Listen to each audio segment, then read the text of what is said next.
The widow whispered, "I have no bread," until a stranger laid grain on her table. Sarah McKinnon pressed her face against the frost-covered window, watching her breath cloud the glass like the ghosts of better times. Outside, snow fell thick as judgment on the Montana territory, each flake another nail in the coffin of her hope. The cabin felt smaller with each passing hour, the walls closing like a fist around her heart. Behind her, 7-year-old Daniel coughed again, that hollow sound that had been growing worse since the flour ran out 3 days ago. His small frame huddled beneath threadbare blankets, his eyes too large a face that had forgotten what plenty looked like. The boy tried to smile when he caught her watching, but even his courage was wearing thin. "Mama, I'm not hungry," he whispered, though his stomach had been growling like a caged animal since dawn. Sarah turned away before he could see her tears. The lie was kind, but kindness wouldn't fill an empty belly or keep the winter cold from seeping through the gaps in their walls. She'd sold everything worth selling. Her wedding ring, her grandmother's china, even her husband's pocket watch. All that remained was pride, and pride made poor bread. The wind howled around the cabin's corners, rattling the door on its hinges. Through the storm, she could barely make out the lights of Millbrook Settlement, that collection of rough buildings and rougher men who'd carved a town from a wilderness through sheer stubborn will. A mile might as well have been 100 when her legs shook with hunger, and Daniel couldn't walk more than a few steps without stopping to rest. She'd tried begging from the neighbors, but winter made everyone stingy with their supplies. The Hendersons had their own mouths to feed. Old Pete Garrison had given her his last jar of preserves, but that was gone now, scraped clean days ago. The preacher offered prayers and sympathy, but neither would keep her son from starving, which left Cornelius Wade, the grain merchant whose warehouse sat like a fortress at the edge of town. Wade controlled every sack of flour and barrel of cornmeal within 50 miles, and he'd made it clear that credit was for paying customers, not desperate widows with empty purses. But desperation had a way of making cowards brave. Sarah pulled on her coat, the fabric thin as paper against a killing cold. She'd patched it so many times that more thread held it together than original cloth. Daniel stirred as she moved toward the door, his fever-bright eyes tracking her movements. "Where you going, Mama?" "Just to town, baby.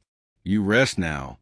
She kissed his forehead, feeling the heat that burned there like a brand. If she didn't get food soon, the fever would take him. She'd already lost her husband to a mining accident 2 winters past. She wouldn't lose her son to her own failure. The walk to Millbrook took an hour through snow that grabbed at her skirts and wind that cut through her coat like a dull knife. By the time she reached Wade's warehouse, her hands were numb and her feet felt like blocks of ice. But her resolve burned steady as a forged fire.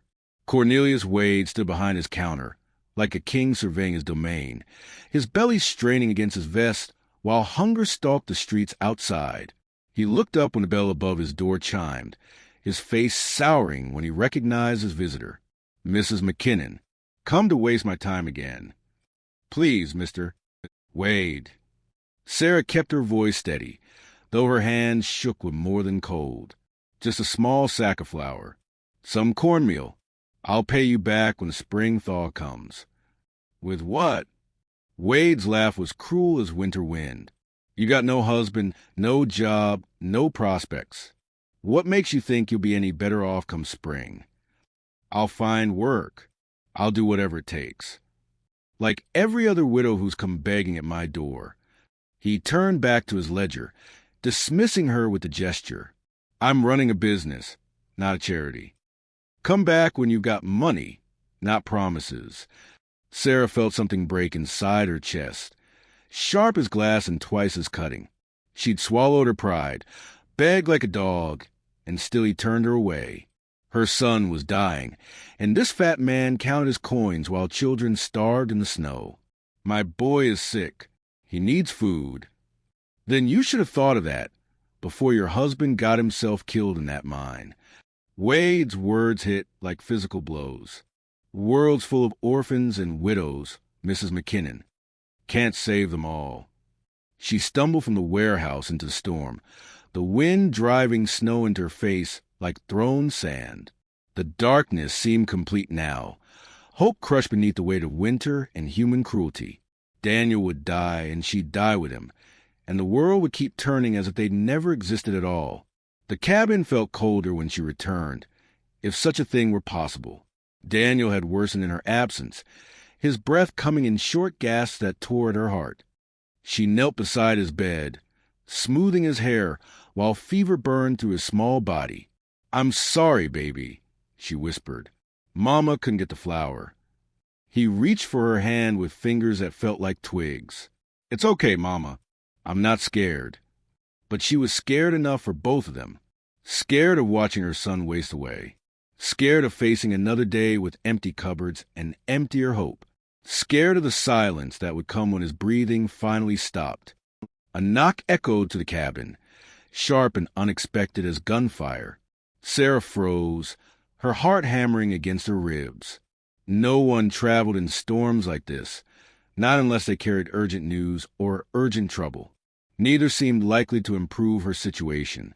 The knock came again, more insistent this time. Sarah rose on unsteady legs and approached the door, her hand hovering over the latch.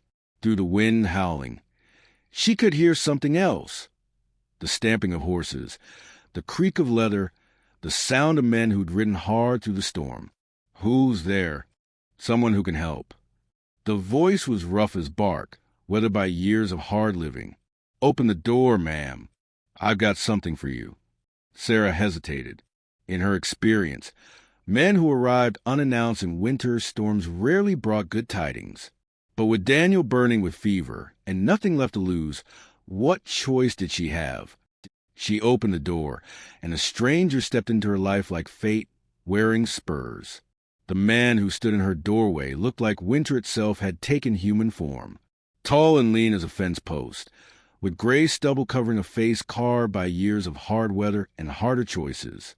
His coat hung heavy with snow, and his eyes held the kind of weariness that came from carrying secrets too long. "Ma'am." He touched the brim of his hat, water dripping from the gesture. "Name's Jacob Morse. Heard you might be in need of provisions." Sarah clutched the door frame, suspicion warring with desperate hope in her chest. "I don't have money to pay for anything. Didn't say you needed money." Jacob stepped aside, revealing a pack horse loaded with burlap sacks that bulged with promise. "Got more grain here than I can use. Seems a shame to let it spoil when folks are going hungry." Daniel's coughing echoed from the back room, harsh and rattling. Jacob's eyes flicked toward the sound, and Sarah saw something shift in his weathered features. Not pity, but recognition. The look of a man who'd known hunger himself. "Your boy's sick. Fever. He's been like this for days." Sarah's voice cracked despite her efforts to stay strong. "I tried to get supplies in town, but Cornelius Wade's got a heart like a stone and a soul to match." Jacob's mouth twisted into something that might have been a smile on a kinder face. No man like him before. They measure a person's worth in silver and find most folks wanting. He moved toward the pack horse without waiting for invitation, hefting one of the sacks like it weighed nothing at all. Sarah watched, hardly daring to breathe, as he carried it into her cabin and set it on the rough wooden table. The impact sent up a small cloud of flour dust that caught the lamplight like fairy gold. "Wheat flour," Jacob said, untying another sack. "Cornmeal, some dried beans, and salt pork." Each item appeared like a miracle, transforming her empty larder into something that looked like salvation. "Should see you through the worst of winter." Sarah stared at the bounty spread before her, afraid to touch it lest it vanish like a cruel dream. "I can't pay you. Not now, maybe not ever. Like I said, didn't ask for money." "Then what do you want?" Jacob paused in his unpacking, his hand stilling on a sack of beans. When he looked up, she saw something haunted lurking behind his eyes, shadows that ran deeper than the Montana snow. A chance to do something right for once. The words hung in the air like smoke, heavy with meaning she couldn't quite grasp. But Daniel coughed again, weaker this time, and her questions died beneath the weight of necessity. Whatever the stranger's motives, her son needed food, and pride was a luxury she could no longer afford. "There's more," Jacob said, producing a small bottle from his coat pocket. "Laudanum. Help ease the boy's fever." Sarah's hand shook as she took the medicine. Real laudanum cost more than she'd seen in months, but Jacob offered like it was nothing more than water from a well. Either he was wealthy beyond her comprehension, or the grain and medicine had cost him nothing at all. Neither possibility brought much comfort. "Why are you helping us?" Jacob finished stacking supplies, his movements economical and precise. Everything about him suggested a man accustomed to traveling light and leaving no trace, except now he was leaving enough food to keep them alive through spring. "Had a boy once, about your son's age." He spoke without looking at her, focusing on the grain sacks like they held secrets worth studying. "Fever took him one winter. I was off chasing fool dreams while he died, calling for his papa." The pain in his voice cut through Sarah's suspicion like a knife through silk. She'd heard that particular note of grief before, had felt it herself when the mine foreman came to tell her about Thomas's accident. Some wounds never healed, just learned to hide beneath scar tissue in silence. "I'm sorry." "Don't need sorry. Need to know I can sleep at night without hearing his cough in my dreams." Jacob moved toward the door, but Sarah stepped into his path. Something about his story didn't sit right. Pieces of truth mixed with careful omissions that left her uneasy. "You said you had a boy. What about his mother?" Jacob's face went still as carved stone. "She died bringing him into the world. Just him and me against everything the territory could throw at us." He met her eyes, and she saw old pain there, tempered by years of carrying it alone. "I failed them both." The admission hung between them, like a bridge neither quite trusted to cross. Sarah understood the weight of failure, had felt it pressing down on her shoulders every time Daniel's stomach growled with hunger she couldn't ease. But understanding didn't make her questions disappear. Where did all this come from? She gestured at the supplies that now filled her table and shelves. "This much grain costs more than most folks see in a year. Does it matter?" "It might." Jacob studied her for a long moment, as if weighing how much truth she could bear. Outside, the wind had died down, leaving only the whisper of snow against glass and the distant sound of Daniel's labored breathing. "I came by it honest, if that's what you're asking. More honest than I've been about most things lately." It wasn't a complete answer, but it was more than she expected. Sarah had learned to read the spaces between words, the careful way men spoke when they carried secrets that could get them hanged. Jacob Morse was hiding something. That much was certain. But the grain was real, the medicine was real, and her son was dying. "How long have you been traveling?" "Long enough to know the difference between folks who deserve help and those who don't." He pulled his hat down against the cold. "You strike me as a deserving kind. And you strike me as a man running from something." Jacob's hand stilled on the door latch when he turned back. His smile held no warmth at all, just a cold recognition of truth acknowledged. "Ma'am, we're all running from something out here. Question is whether we're running toward something better or just wearing out our boots on bad road." He stepped into the storm, leaving Sarah alone with more questions than answers and enough food to keep her son alive. Through the window, she watched him mount his horse, a shadow against the swirling snow. He sat his saddle like a man born to it, comfortable in the wasteland that had claimed so many others. As the silhouette faded into the darkness, Sarah turned back to the supplies that now crowded her small table. Whatever Jacob Morse was running from, whatever secrets rode with him through the Montana night, he'd given her son a chance at life. In a territory where mercy was scarce as water in the desert, that had to count for something. But as she mixed laudanum with water for Daniel's fever, Sarah couldn't shake the feeling that Jacob's generosity would come with a price she hadn't yet learned to calculate. 3 weeks passed like a prayer answered, Daniel's fever breaking on the 4th day after Jacob's visit. Color returned to the boy's cheeks along with his appetite, and Sarah found herself humming while she worked, kneading bread from flour that had appeared like manna in the wilderness. But blessings in the Montana Territory always came with thorns attached. The first whisper started at Henderson's store, carried on the wind like poison pollen.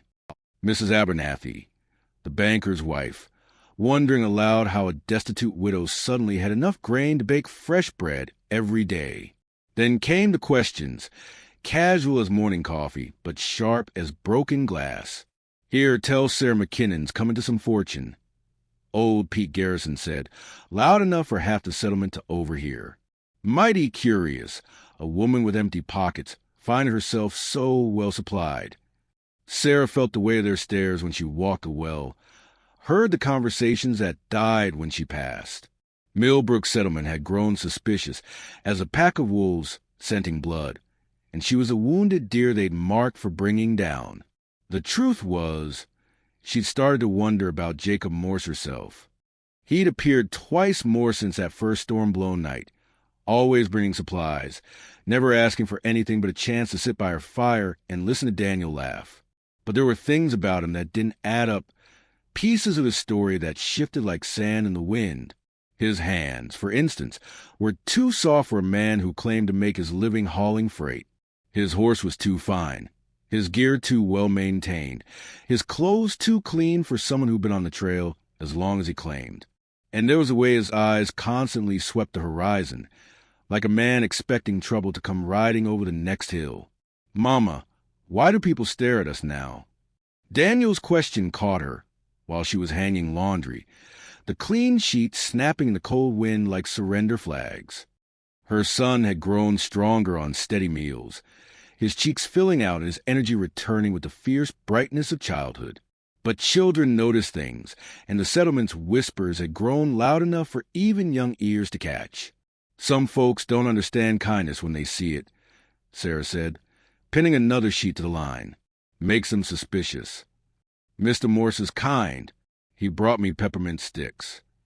That had been 3 days ago, Jacob appearing at sunset with a smile that didn't quite reach his eyes and candy that must have cost a week's wages for most men. Daniel had treasured those peppermint sticks like they were made of gold, and Sarah had watched Jacob's face soften as he watched her son's delight. But kindness didn't explain the way Jacob's coat bulged with what looked suspiciously like a gun, or how his eyes tracked every shadow while Daniel played with his candy. Mrs. McKinnon. Cornelius Wade came huffing up the path, his face red from exertion and cold. Behind him walked Sheriff Blackwood, a thin man with pale eyes who'd worn his badge for 3 months without making much impression on anyone. The sight of them together sent ice water through Sarah's veins. "Sheriff's got some questions for you," Wade wheezed, his breath coming in white puffs. "About your sudden prosperity." Blackwood touched his hat brim, the gesture polite, but his eyes calculating. "Ma'am, wondering if we might have a word about the gentleman who's been visiting you. Jacob Morse, I believe." Sarah's hand stilled on the laundry. "What about him?" "Well, see, that's the thing." The sheriff's voice carried the careful tone men used when they were fishing for information. "Been making inquiries, and nobody seems to know much about this Morse fellow. No freight company's heard of him. No manifest shows him hauling cargo through these parts." "Maybe he's private trade," Sarah said, though doubt gnawed at her like hunger once had. "Maybe." Blackwood's smile was thin as paper. "Or maybe he's something else entirely." Wade stepped forward, his bulk blocking the wind. "Point is, Mrs. McKinnon, a man doesn't give away that much grain without expecting something in return. Question is, what's he expecting from you?" Heat flooded Sarah's cheeks. "Mr. Wade, if you're suggesting, I'm not suggesting anything. Just saying it's peculiar is all." Wade's eyes were small and cruel in his fat face. Widow woman, suddenly flush with supplies, spending time with a stranger nobody can account for. Sheriff Blackwood held up a placating hand. "Now, Cornelius, let's not jump to conclusions. Mrs. McKinnon, I'm sure there's a perfectly innocent explanation for all this. But folks are talking, and when folks talk, sometimes trouble follows." The warning was clear enough. Sarah had seen what happened to women who attracted the wrong kind of attention in frontier settlements. Whispers became accusations, accusations became verdicts, and verdicts were carried out with tar and feathers, or worse. Jacob Morse is a good man who helped us when we were starving, Sarah said, meeting the sheriff's pale gaze. If that's a crime, then this territory is in worse shape than I thought. No crime in charity, Blackwood agreed, long as that's all it is. They left her standing in the wind, their words hanging in the air like smoke from a funeral pyre. Sarah finished hanging her laundry with hands that shook, watching the clean sheets dance against the gray sky. She thought Jacob's gift was salvation, but now it felt more like a rope around her neck, tightening with each passing day. That evening, as shadows stretched long across the cabin floor, hoofbeats echoed from the trail. Sarah peered through the window, expecting to see Jacob's familiar silhouette against the dying light. Instead, she saw four men she didn't recognize, hard-faced strangers who sat their horses like predators surveying prey. They made camp just beyond her property line, close enough to watch her door, but far enough to claim they weren't trespassing. Their fire painted their faces in hellish red, and their low voices carried just enough to let her know they were talking about her cabin. Daniel pressed against her side, sensing her fear. "Who are they, Mama?" "I don't know, baby." But she had a growing suspicion that Jacob Morse did. These men had the look of hunters, and their timing was too convenient to be coincidence. Whatever Jacob was running from, it had finally caught up to him, and her. A knock echoed to the cabin, soft but insistent. Sarah's heart hammered against her ribs as she approached the door, Daniel clinging to her skirts. Through the thin wood, she could hear breathing careful and controlled. "Sarah," Jacob's voice, pitched low, "open the door. We need to talk." She lifted the latch, and Jacob slipped inside like smoke, his face grim in the lamplight. He was armed now, gun belt visible beneath his coat, and his eyes held a kind of hardness that came with accepting violence as inevitable. "Those men outside," Sarah said, without preamble. "They're here for you." Jacob nodded, his gaze flicking to where Daniel stood wide-eyed in the doorway to the back room. "They're here for something I took from them a long time ago. Something they think I still have." "Do you?" "That depends on how you look at it." Jacob's smile was bitter as winter wind. "I took their gold, Sarah, 3 years ago, in a bank robbery that went sideways. My partners died, and I got away with enough money to buy grain for every hungry family in the territory."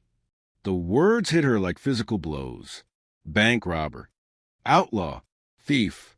All the suspicion she tried to bury came clawing up from the grave, and she saw Jacob Morse for what he really was, a man whose kindness was built on other people's pain. "The grain you gave us, it was bought with stolen money." "Yes." The simple admission was somehow worse than elaborate justification would have been.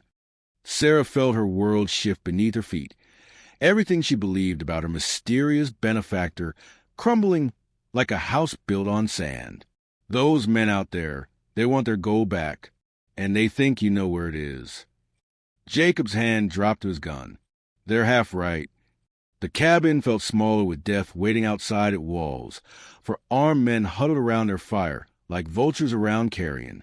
Sarah stood frozen between her sleeping son and the outlaw who'd fed them with stolen gold, watching Jacob check his pistol with the calm efficiency of a man who'd killed before. "How much time do we have?" she asked, her voice barely a whisper. "Till dawn, maybe less." Jacob's eyes never left the window. They're not the patient type, but they'll wait for light to make their move. Easier to see what they're shooting at. Sarah felt her knees go weak. "They'll kill us all." "Not if I give them what they want." Jacob holstered his gun and turned to face her, his weathered features soft with something that might have been regret. "There's a canyon about 5 miles north. Hidden cave where I stash what's left of that gold. I tell them where it is. They ride away happy. What's left? Spent most of it already. Grain for you, medicine for your boy, supplies for other folks who needed them more than banks needed their money." Jacob's mouth twisted into that bitter smile she'd seen before. Turns out stolen gold spends just like honest silver when it's feeding hungry children. The word should have made her feel better, knowing the blood money had gone to help others. Instead, they just made the weight in her chest heavier. Jacob had tried to buy redemption with stolen wealth, and now the bill was coming due in lead and powder smoke. If you tell them where the gold is, they'll let us live? Maybe. Or maybe they'll figure witnesses are a luxury they can't afford. Jacob moved to the window, peering through a gap in the curtains. These men, Sarah, they're not the forgiving kind. I rode with them long enough to know how they think. Daniel stirred in his sleep, making soft sound that tore at Sarah's heart. Her son had finally gotten his strength back, had started laughing again, had begun to believe the world might be kind after all. Now that fragile hope would die with him in this godforsaken cabin. Payment for kindness built on other people's pain. There's another way, Jacob said quietly. What? I leave. Right now, before they're ready for it. Lead them away from here. Make them chase me into the mountains. His hand rested on his gun, and Sarah saw the resignation in his eyes. They want me more than they want you. That's suicide. Maybe, maybe not. Jacob shrugged, the gesture carrying 3 years of weariness. Been running from what I did long enough. Time to face it head on. Sarah stared at him. This man who'd saved her son with stolen gold and was now prepared to die to keep that same son safe. The arithmetic of it made her head spin. Good and evil tangled together, like roots in hard ground, impossible to separate without destroying everything. Jacob. Her voice came out stronger than she felt. If you'd never robbed that bank, if you'd been an honest man with honest money, would you still have helped us? He considered the question with the gravity it deserved, his eyes distant with memory and regret. Don't know. Honest men sleep easier, but they don't always see the suffering right in front of them. Took becoming a thief to learn what real hunger looked like. The answer cut deeper than any lie would have. Sarah had spent weeks accepting Jacob's charity, grateful for the stranger who'd appeared like an angel of mercy when she needed him most. Now she had to face the truth that angels sometimes wore devil's faces, and mercy sometimes grew from the soil of sin. Outside, one of the men stood and stretched, his movements casual but alert. Dawn was still hours away, but patience was wearing thin around their campfire. Soon they'd come calling, and all the philosophical questions in the world wouldn't stop the bullets. There's a third way, Sarah said, the words surprising her even as they left her lips. What are you talking about? Sarah moved to the back room where Daniel slept, her son's face peaceful in the lamplight. All those weeks of watching him waste away, of seeing his ribs show through his skin while she had nothing to give him but water and empty promises. Jacob had changed that, had given her child life itself. Now it was time to return the favor. She opened the trunk at the foot of her bed, her hands finding the item she'd hoped never to touch again. Thomas's rifle, cleaned and oiled despite her hatred of the thing that had failed to keep him safe in the mines. But it was well made, accurate, and she knew how to use it. Sarah, what are you doing? What needs doing? She checked the rifle's action, muscle memory guiding her fingers. Thomas had insisted she learn to shoot, said a woman alone needed to be able to protect herself. She'd never imagined she'd be protecting an outlaw who'd fed her son with blood money. You can't. They'll kill you. Maybe, maybe not. She used his own words, tasting the bitter irony of them. But I know this land better than they do. Know every gully and rock pile for miles around. Jacob grabbed her arm, his grip gentle but desperate. This isn't your fight. It became my fight when you saved Daniel's life. Sarah met his eyes, seeing her own determination reflected there. Good or evil, honest or stolen, you kept my son from dying. That has to count for something. Sarah, no. Her voice carried the authority of a woman who'd made her choice and wouldn't be swayed from it. You go north to that canyon, loud and obvious as you can manage. Make them think you're running scared. I'll circle around, come at them from the south ridge. And then what? Sarah worked the rifle's lever, chambering around with sound like breaking bones. Then we find out if redemption is worth dying for. The hours before dawn passed like a fevered dream. Sarah and Jacob taking positions while Daniel slept in blissful ignorance. The outlaw's fire burned lower as the night deepened, for shadows huddled against the cold while death prepared to visit them in the morning light. As false dawn painted the horizon gray, Jacob slipped out the back of the cabin, moving north toward the canyon like a man running from his past. The outlaws stirred, their heads turning like wolves catching scent of wounded prey. Sarah waited until they mounted their horses, then moved south through the snow, her rifle cold in her hands and her heart full of all the things she'd never had the chance to tell her son. The irony wasn't lost on her. A widow defending an outlaw, theft and charity tangled together like barbed wire and roses. But as she took position on the ridge overlooking the cabin, watching the four riders prepare to follow Jacob into the wilderness, Sarah McKinnon finally understood what her husband had tried to tell her about justice. It wasn't always clean, wasn't always simple, and it didn't always come wearing a badge or carrying a Bible. Sometimes it came carrying a rifle and a heart full of debt that could only be paid in blood. The sun broke the horizon just as the shooting started, painting the snow red as the price of mercy came due at last. In the end, two outlaws rode away, their appetite for vengeance cooled by the sight of their dead companions in the snow. Jacob lived, though he carried a bullet in his shoulder that would remind him of this day until he died. And Sarah returned to her cabin where Daniel waited with questions she didn't know how to answer. The grain was gone now, given to other hungry families in settlements across the territory. The gold was gone too, scattered like seeds on barren ground where it might somehow grow into something better than what it had been. Jacob rode away with the spring thaw, but not before leaving Sarah enough honest money to see them through another winter. She never saw him again, but sometimes travelers brought word of a man who appeared when children were starving, who left supplies with no name attached and asked nothing in return except the chance to sleep without nightmares. Sarah kept Thomas's rifle cleaned and loaded, and when Daniel asked about the man who'd saved them, she told him the truth as best she understood it. That good and evil weren't always what they seemed, that mercy sometimes grew from unexpected soil, and that the hardest choices were often the ones that mattered most. The territory was harsh ground for growing hope, but sometimes, if you planted deep enough and watered with blood, even the most barren soil could bloom.